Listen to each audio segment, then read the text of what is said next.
They tell you it's a meritocracy. Work hard, save money, climb the ladder. The American dream is there for anyone who's willing to earn it. But ask yourself, if this dream is truly for all, why is wealth consolidating faster than ever before? Why do the rich keep getting richer while everyone else falls further behind? The numbers are stark. In 1980, the wealthiest 1% controlled about 7% of the nation's wealth. Today, they own 32%. At first glance, this sounds like a tale of individual success. Perhaps the rich are smarter, more innovative, working harder, right? But that isn't the full picture. The truth is more unsettling and more profound. The game isn't just rigged. It's been meticulously redesigned. A wealth extraction system built to transfer assets upward.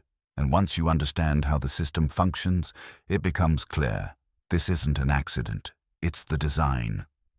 For decades now, the rich have used a set of mechanisms to ensure their wealth not only stays intact, but expands exponentially. Meanwhile, those at the bottom, working harder than ever before, are stuck in a vicious cycle, always falling behind. Let's dive deeper, because this isn't just about luck or misfortune. This is about systematic, engineered disparity. The fundamental engine driving this is asset inflation versus wage stagnation. The moment that Nixon severed the dollar's connection to gold in 1971, everything changed. No longer tied to a physical commodity, the government gained the power to print unlimited amounts of money. And print they did. Trillions of dollars. But here's the catch. That money didn't find its way into your pockets.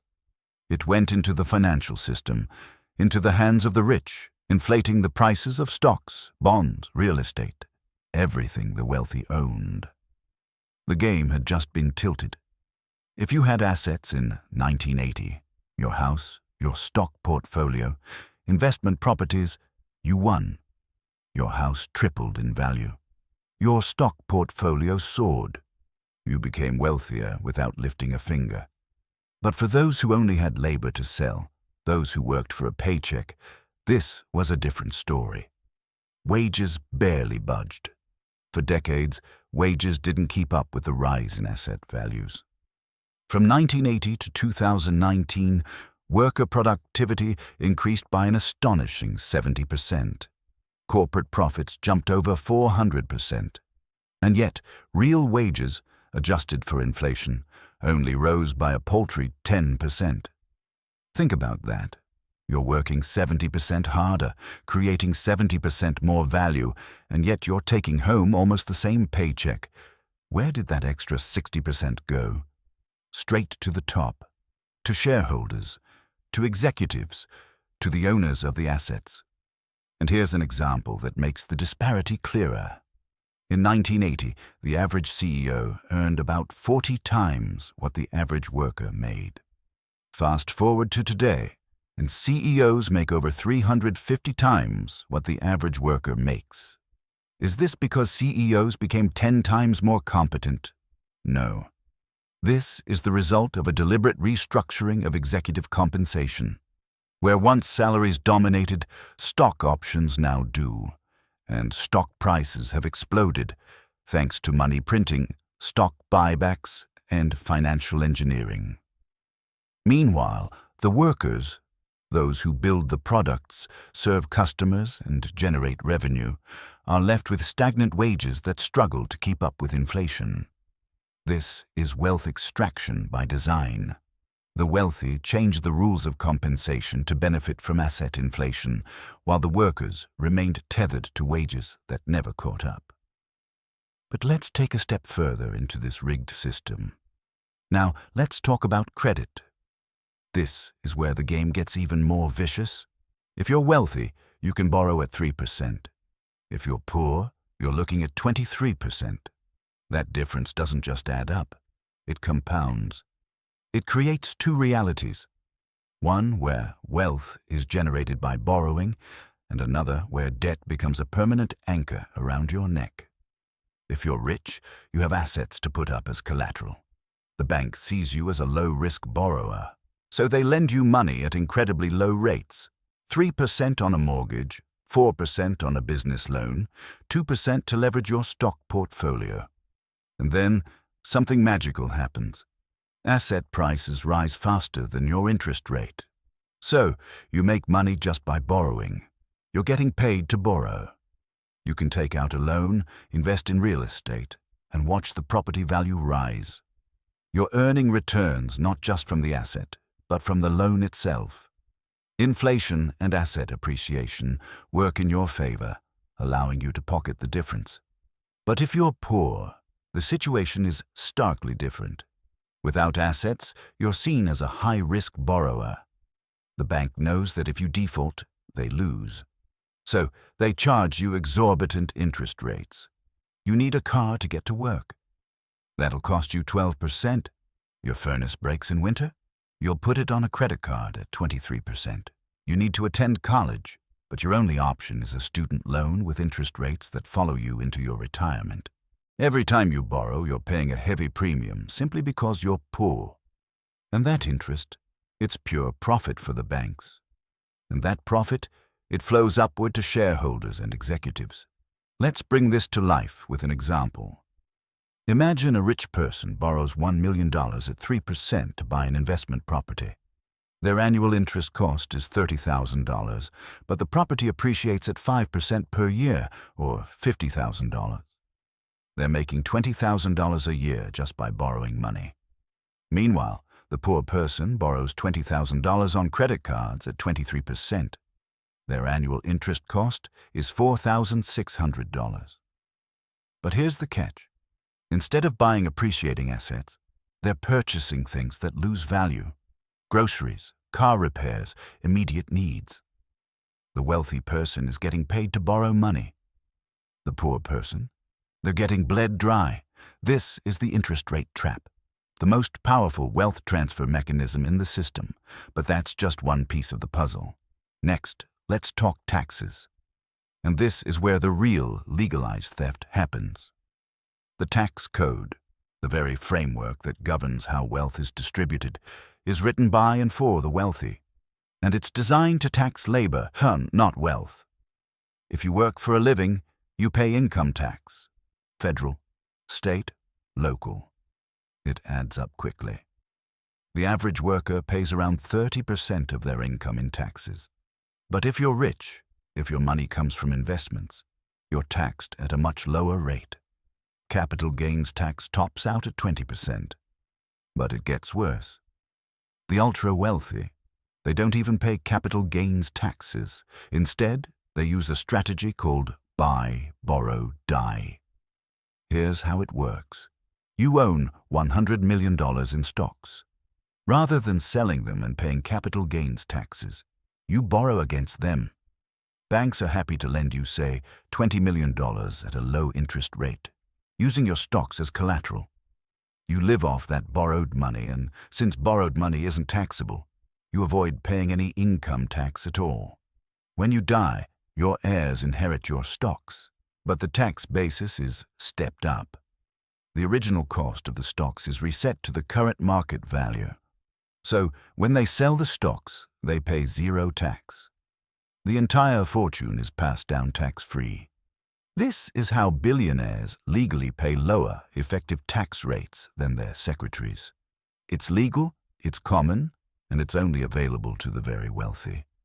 Meanwhile, you're stuck paying taxes on every dollar you earn. You can't borrow against your future wages at 2%. You can't pass your income down to your kids tax-free. You're taxed at the highest rates on your most vulnerable asset, your labor. And this is not a coincidence. This is by design. To understand the true depth of this wealth transfer, we need to look back into history. The Gilded Age, from 1870 to 1900, is a perfect example of how extreme wealth concentration can take hold. During this period, industrialists like Rockefeller, Carnegie, Morgan, and Vanderbilt amassed fortunes so vast that they controlled entire sectors of the American economy. Oil, steel, railroads, and banking. These were their empires. They didn't just own businesses. They owned the infrastructure of the country itself. For the majority of workers, Life was brutal. Wages were low, working conditions were hazardous, and child labor was rampant. There were no safety regulations, no minimum wage, no overtime. When workers organized, when they demanded better pay or working conditions, they were met with ruthless opposition. Private armies like the infamous Pinkertons were hired to break strikes, sometimes violently. Workers were shot in the streets for daring to ask for a fair wage. This wasn't capitalism in its purest form. This was feudalism dressed in the guise of industrialization, where wealth was concentrated to a level unseen since the aristocracies of medieval Europe. It took decades of strikes, battles, and eventual government intervention to break up these monopolies and bring some semblance of balance. The New Deal, labor unions, progressive taxation, these were the instruments designed to prevent wealth from concentrating so severely that it would undermine democracy. For a while, it worked. Between 1945 and 1980, inequality shrank. The middle class grew. Wages rose with productivity. It was, by many measures, the most economically equal period in American history. But then, starting in 1980, the tide turned. Every policy began to favor capital over labor. Tax cuts for the rich, the destruction of labor unions, financial deregulation and globalization, which shifted jobs overseas. The result, the wealth gap exploded once more. Today, we're witnessing a return to Gilded Age levels of inequality. The ultra-wealthy now own a larger share of the country's wealth than they did in 1929, just before the Great Depression. And, just like the Gilded Age, they're using that wealth to buy political influence, crush labor organizing, and rewrite the rules in their favor. This isn't a fluke. History is repeating itself. What's particularly insidious today, though, is the subtlety of the mechanisms. In the past, Rockefeller used monopolies and hired guns to maintain his power. Today, billionaires use tax havens and lobbying. The tools may have evolved, but the result is the same. Wealth flows upward, power consolidates, and everyone else falls further behind. And now, let's talk about the economic crises. This is where the wealth transfer accelerates at an alarming rate. Every crisis, every financial disaster has made the rich richer and the poor poorer. Take the 2008 financial crisis, for example. The banks gambled with subprime mortgages, creating toxic financial products that nearly collapsed the global economy. Millions of ordinary people lost their homes, their jobs, and their savings. Entire neighborhoods were destroyed by foreclosures. Retirement accounts were halved. It was the worst economic disaster since the Great Depression. So what happened to the people who caused this crisis? They got bailouts. Trillions of dollars were printed by the government and handed to the banks. The taxpayer money that flowed into Wall Street was then used by financial institutions to buy up foreclosed homes at rock-bottom prices. Hedge funds, private equity firms, and firms like BlackRock scooped up hundreds of thousands of homes, while the people who had lost their homes were left to fend for themselves. In a cruel twist, these same financial firms became your landlords. They charged rent on the properties that had once been yours. The 2008 crisis was the largest upward wealth transfer in American history, and it was done with your money. Then came 2020. The pandemic hit. In a desperate bid to prevent total collapse, the government printed $6 trillion. Some of that went to stimulus checks, sure. $1,200 for individuals, $2,000 if you were lucky. But the vast majority, it went to corporations and the financial markets. The stock market crashed in March 2020, yet by June it had fully recovered. By the end of 2020, it reached all-time highs. How? Because the Federal Reserve pumped trillions into the system. They bought bonds, propped up asset prices, and kept interest rates at near zero levels. If you owned stocks, you got rich.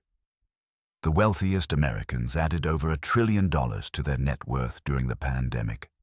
Billionaires had the best year ever. Meanwhile, millions of workers lost their jobs. Small businesses were wiped out.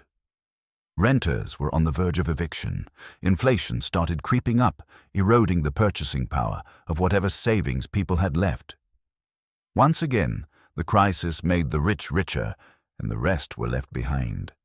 This is no accident. This is how the system works. Crises are opportunities for wealth transfer. The people in power know it, and they capitalize on it every time. Now let's explore the most insidious engine driving inequality: compound returns. This is where the real magic of wealth creation happens, but only if you're on the right side of the equation. Imagine this. If you start with $1 million and earn an average 8% return per year, in 10 years, that $1 million will grow to $2.1 million. In 20 years, it will be worth $4.6 million. In 30 years, it's $10 million. You didn't work harder. You didn't innovate. You simply owned assets and let them compound over time. But if you start with nothing, if all you have is your labor, the equation is vastly different. You earn linear income. You work. You get paid. And then the moment you stop working, the money stops coming in. There's no compounding. Your income doesn't grow exponentially. It grows in a straight line, and inflation erodes your purchasing power every year. So, the gap between someone who starts with capital and someone who only has labor continues to widen, not because the wealthy person is smarter or works harder, but because of simple math. Compound returns on assets will always outpace linear income from labor. Always. This is why generational wealth is so hard to overcome. If your parents didn't give you a head start, you're starting from zero. Even if you save aggressively, even if you invest wisely, you'll never catch up to someone who started with $1 million. The math doesn't allow it. And then we have inflation, the silent partner in this wealth transfer machine. The government prints money. That money inflates asset prices. Housing, stocks, gold, everything goes up in value. If you own those assets, you get richer. If you don't, if you're trying to buy your first home or save for retirement, everything just became more expensive. You're priced out, and the wealth gap widens again. Let's look at the housing market. In 1980, the median home price was about $64,000. The median household income was about $21,000. A house cost 3 times the average annual income. Today, the median home price is over $400,000, while the median household income is $75,000. A house now costs more than 5 times your annual income. But it gets worse. The mortgage rates in 1980 were high, around 13%, but houses were affordable. You could pay it off faster. Today, mortgage rates are lower, but houses are so expensive that even with a 4% mortgage rate, your monthly payments are crushing. You'll be paying off your mortgage for 30 years, spending a greater percentage of your income on housing and building equity much slower. Meanwhile, those who already own property are seeing their wealth grow exponentially. They bought when houses were cheap, and now their properties are worth millions. They didn't do anything, except own. The system didn't change. They just benefited from it. Their net worth exploded because the system inflated the value of what they already had. And here's the brutal truth. The system is designed so that if you start with capital, you win. If you start with only labor, you lose. Capital gets access to cheap credit, low taxes, and compound returns. Labor gets expensive credit, high taxes, and linear income. Capital benefits from inflation. Labor gets crushed by it. Capital is mobile. It can move to wherever taxes are lowest, to wherever labor is cheapest. Labor is stuck. You can't just pack up and move to another country to avoid taxes or to take advantage of cheaper wages. Labor is bound to its location, taxed heavily, and subject to economic forces beyond its control. Every rule, every policy, every response to a crisis is designed to protect capital and extract from labor. the people who own capital. They write the rules. They fund the politicians. They own the media. They control the narrative. And so you're told that inequality is about merit, about hard work, about choices. But it's not. It's about a system that rewards ownership and punishes work. So, what can you take from all of this? First, you need to understand that you cannot out-earn a rigged system. Working harder will not make you rich if the game is designed to siphon your productivity and funnel it to the top. You need to own assets, not just earn income. Second, you need to recognize that debt is a weapon used against you. Expensive debt keeps you poor. Cheap debt can build wealth, but the system ensures that cheap debt is only available to those who already have money. Third, the tax code is not neutral. It's designed to favor wealth over work.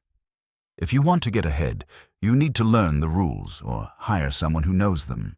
The rich are using every loophole at their disposal. Fourth, recognize that crises are not random. They are events that create opportunities for wealth transfer. The next crisis is coming, and when it does, those with cash, liquidity, or access to credit will be able to buy up assets at a fraction of their value. But if you're on the other side of the equation, if you're living paycheck to paycheck, you'll be forced to sell at a loss. The system is designed to ensure that when the storm hits, it's the rich who are positioned to profit, while the rest of us scramble to survive. Fifth, understand that generational wealth is key. If you're not inheriting it, you have to build it. And that means sacrifice now, sacrificing your time, your savings, your energy, to accumulate assets that will compound later. History shows us this pattern repeatedly.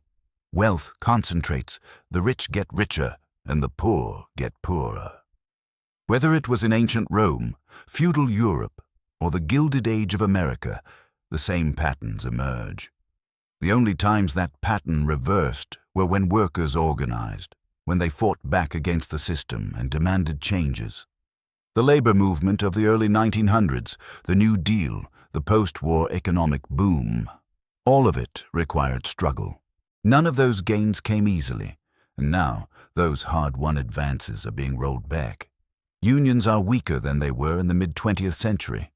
Taxes on the wealthy have been slashed, wages are stagnant, and wealth is concentrating faster than ever before.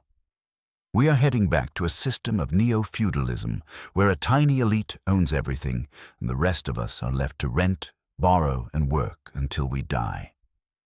But here's the grim reality. Most people won't wake up to this. The system is incredibly efficient at keeping us distracted, divided, and desperate. You're too busy working 2 jobs to pay the bills to organize, too buried in debt to take any risks, too focused on surviving to consider the bigger picture. That's exactly how the elites want it. A population struggling to survive doesn't have the time or energy to fight back. The reason this is so powerful is that the system is designed to make you feel like you're the problem. If you're not succeeding, you're told it's your fault. You didn't work hard enough. You didn't make the right choices. It's a narrative that convinces you to blame yourself, while the true architects of the system remain hidden, pulling the strings behind the scenes. History doesn't repeat itself, but the patterns are unmistakable. The rich get richer because the system is designed to concentrate wealth. The poor get poorer because every mechanism, credit, taxes, inflation, crisis, is engineered to extract from the bottom and deliver to the top. This isn't a bug in the system. This is the feature. And until you understand that, until you see the game for what it is, you'll keep playing and losing. The rich will keep getting richer, and the rest of us will keep getting squeezed. But there's one truth to keep in mind. History has shown us that the system can be changed. The labor movements of the past, the government interventions of the New Deal, the tax reforms of the mid-20th century, they didn't come about because the wealthy suddenly decided to be generous. They came about because ordinary people fought back. They came about because people understood that the system wasn't working for them, and they demanded change. And that's where the hope lies. You may feel powerless now, But the game is not over. It never is. But to win, to change the system, it requires awareness, it requires action, and it requires the courage to break free from the narratives that tell you to stay quiet and accept your place. History teaches us that nothing is ever set in stone. Change is possible, but it starts with understanding the rules of the game. So, if you've learned anything from this, it's this: understand the system, understand its flaws, and understand that it's not about merit, it's about ownership, it's about capital. If you want to have a chance, you need to stop playing by the rules they've set.